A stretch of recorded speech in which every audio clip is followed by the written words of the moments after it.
hustle. I'm Karina, and I am a social worker. And my name is Daniela, and I'm a mental health professional.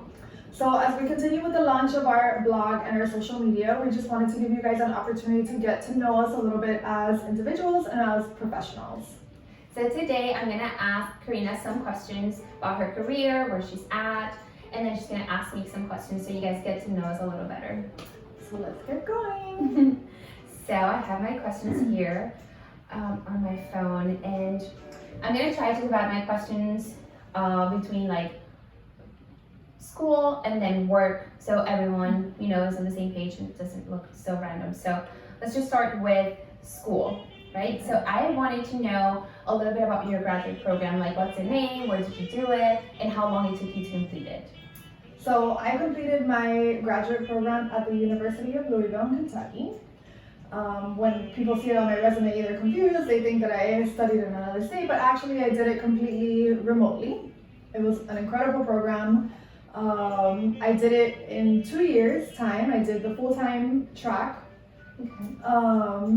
And it was a wonderful experience. I thought that doing it online was going to make me feel kind of like isolated and disconnected, but actually everybody was very interactive. I ended up making a bunch of friends and have a really nice community of social workers that I still communicate with.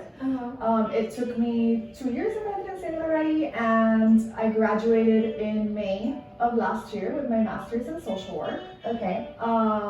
The program was excellent. I got a lot of good information about clinical aspects of social work, but they also did a really great job of balancing it with including information about like starting and running your own nonprofit, doing advocacy work. We had 2 semesters worth of policy courses, so fortunately I've had the experience of learning how to influence social policy.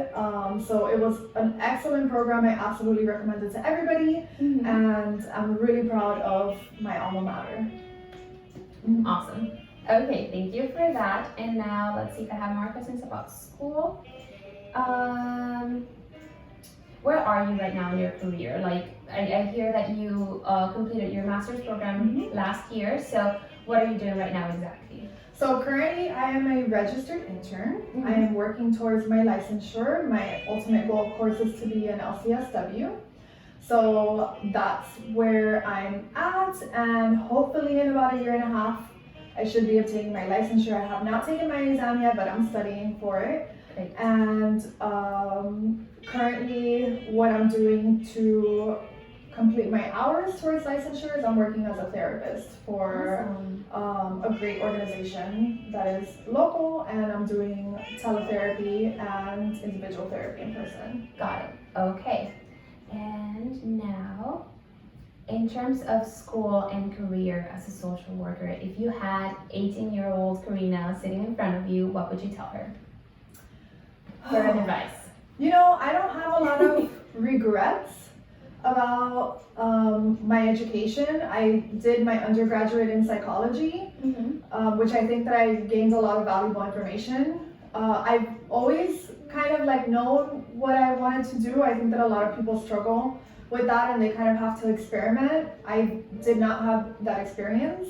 I knew right out of high school what I wanted to do, that I wanted to do something related to mental health. I would say maybe like a mini regret that I have is that I'm so passionate about the field of social work, and that was something that I figured out probably in my mid-20s. Definitely after I had graduated from my undergraduate program. So I wish that I would have done a bachelor's in social work rather than a bachelor's in psychology, because I probably would have gotten that exposure to the importance of like advocacy and that aspect of mental health. I would have gotten exposure to that much earlier. So I would probably say to myself at 18 years old, like, do a bachelor's in social work instead of psychology. But I don't have any major regrets. Other than that, I also wish, I feel like I was like many 18-year-olds, very timid at that time and not really confident in my ability. And I think that especially now, and like what's going on in the world, we see what an impact young people have on society and what an ability they have to bring about change. And so I just wish that I could tell myself at 18, like, you can do this, don't be afraid, don't be timid, you know, and just really like gotten out into the community and done more work, because I was definitely afraid to do that back then. So I just wish I would have used my time a little bit more wisely, but no major regrets. Makes sense. I like your answer. All right, and now in terms of work. So I hear that you're working, you're doing telehealth right now. So I also know that you do have a history of being a case manager. Yes. And from what I know, case manager is a job that is always out there. Like there's a lot of companies recruiting case managers, and as a social worker, even as a therapist, we think like, okay, that's a good way to make money, get some experience while I'm in school. So I wanted to know what are the qualifications that you need to be a case manager, and how are the opportunities to grow in that, I guess, like field or position with when you're doing your career, like when you're not still like a licensed social worker, like how can you grow in a company as when you start as a case manager? Okay, so to start off with qualifications, the qualifications that you need to be a case manager for long-term care, which is what I have done in the past, is that you need 2 years of case management experience. Okay. And you need to have at least a bachelor's degree. Got it. They prefer that you have a bachelor's degree in psychology or social work, but if you have the 2 years of experience, they will sometimes be flexible with what that bachelor's degree is in. So being a case manager, it does offer competitive salary, so that's definitely an upside. Unfortunately, as a case manager, you're not going to get a lot of exposure to doing clinical work. I would say that the closest that I probably got to that as a case manager was just doing like biopsychosocials, and really like my intakes were the closest that I got to clinical, but still can't call it clinical. Okay. The majority of my responsibility was to follow up with clients regularly, of course, make sure that they're safe and that they're healthy, and that they're keeping up with their goals. So I did get some exposure to goal setting, which was great. Creating a person-centered care plan, and then coordinating services for them. Basically, our goal as long-term care case managers is to keep the aging population or populations that are at risk out of institutional settings. So what we want is to keep clients in the home as long as they possibly can. So we'll provide them with services to help them achieve their activities of daily living, so that they can stay at home and be as independent as possible and avoid having to go into a setting like a nursing home. So none of that is clinical, unfortunately. Sometimes we did deal with like crisis situations, and then what we did in that case was just kind of like link them to the right resources and have to call 911, etc.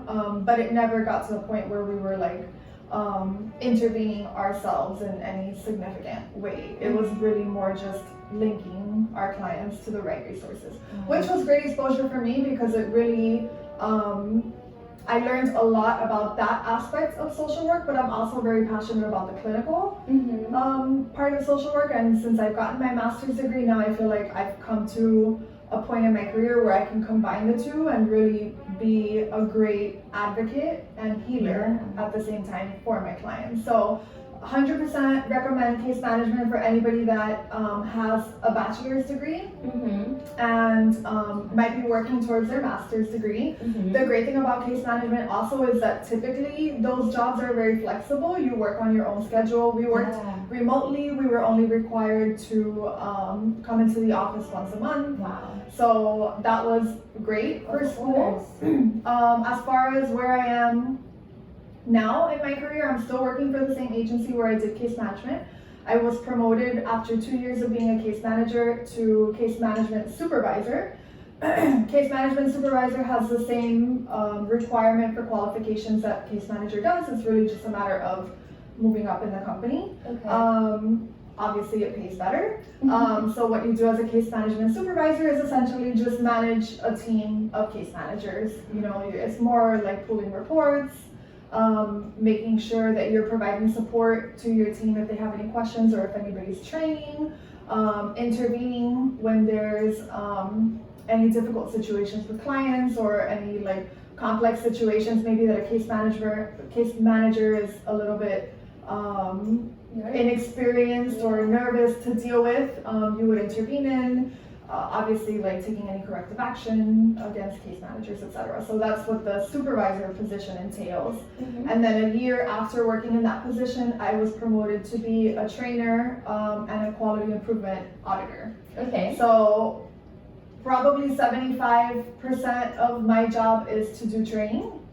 Okay. So any new incoming case managers will be under my supervision for their first 90 days with the company.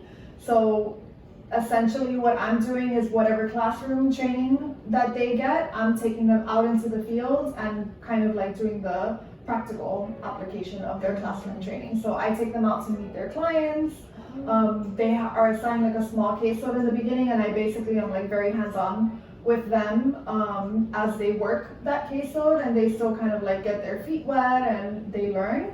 So we do that for 90 days, and then at the end of the 90 days, if they pass the training, then they go to their permanent supervisor. So basically everybody that comes into the agency is kind of like filtering through my supervision, and I'm doing like the intensive practical training. So that's what I'm doing now. I also help to develop training material, and I'm involved in like upper management meetings and developing policies for the company, etc. But I love what I do. I'm so grateful for the company that I work for. Obviously, as you can probably tell by hearing about it, I've gotten a lot of great opportunities there, and I'm very grateful for them. And I have definitely learned a lot about kind of the case management, advocacy side of social work, and I'm very grateful for that. So now what I'm learning as a therapist is obviously more of the clinical side. So combining those two in my career right now, and I'm loving it. Yes. I'm glad to hear all of that. Okay, and I think my last question is, is there anything, I know that you already said that you have no regrets, and what you would tell your 18-year-old Karina sitting in front of you. But I want to know if there's anything that you would have done differently. For example, like doing your career at a different, stage, like traveling more, doing community services, or maybe like even another career in the mental health field. Like, how do you feel about all of that? I feel very good about where I'm at now. I feel like everything kind of lined up the way that it was meant to line up. I wish that I would have done my master's as soon as I finished my bachelor's degree. Unfortunately, I was dealing with a lot of circumstances in my life at the time that didn't allow me to do that. So I don't necessarily have any regrets about that, major regrets, but of course we all wish that we could save the time, right? So sure, I wish that I would have done that earlier, and unfortunately life takes us where it takes us, and I'm glad that I got there at all in my 20s. So that's yeah how I feel. Alright. I don't know if there's anything else you want to say to conclude about yourself, anything like something special about yourself, a hobby, so we can A hobby. Hobby, let's see, what is my hobby?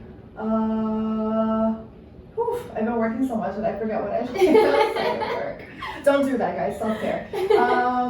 You know what, I love reading. I love watching movies. I mean, that's like such a cliche answer, but I love music. Actually, music is a big one, I will say that. I feel like that's been kind of like my self-care go-to lately. It's like, okay, this is an easy one. While I'm working, I'm gonna put on some nice, relaxing music. Other than that, I do have an interest in fitness. I love to be active and be outdoors, and I love to spend time with my best friend. Yay! So thank you all for tuning in and getting to know a little bit more about me. I hope that any experience that I have, albeit limited, I don't have 30-40 years of experience, but everything that I have been through and accomplished in the last few years is very fresh. It's all recent, so I hope that I have some good insight to provide you guys, and hopefully it will help you guys along the way. Thank you for listening. Thank you.